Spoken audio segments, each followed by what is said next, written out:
किसान और नाग की कहानी। किसी गांव में एक गरीब किसान रहता था। उसके पास थोड़ी सी जमीन थी जिससे वह बड़ी मुश्किल से अपने परिवार का पेट पालता था। एक दिन जब वह अपने खेत में काम कर रहा था तो उसने पास में चींटियों की बाम्बी पर एक भयानक नाग को फनकारे देखा। किसान को लगा कि नाग देवता ने उसे साक्षात दर्शन दे दिए। वह किसान पूजा पाठ में विश्वास रखता था और इसलिए उसने उस नाग की पूजा शुरू कर दी। वह जल्दी से अपने घर गया और एक कटोरी में दूध लेकर आया। उसने नाग के सामने दूध का कटोरा रख दिया और फिर अपने काम में लग गया। अगले दिन जब वह फिर से दूध लेकर आया तो उसके आश्चर्य का ठिकाना न रहा।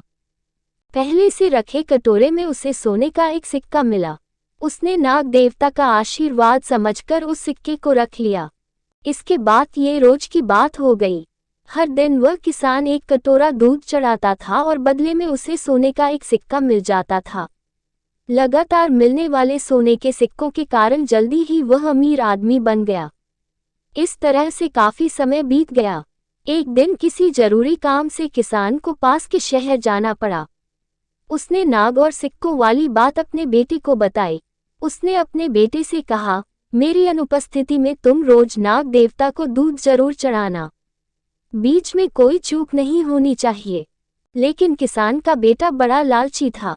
उसने सोचा कि नाग की बाम्बी में जरूर कोई खजाना छिपा होगा। उसने सोचा। किसान और नाग की कहानी।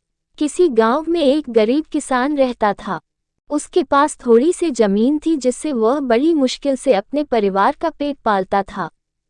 एक दिन जब वह अपने खेत में काम कर रहा था तो उसने पास में चींटियों की बाम्बी पर एक भयानक नाग को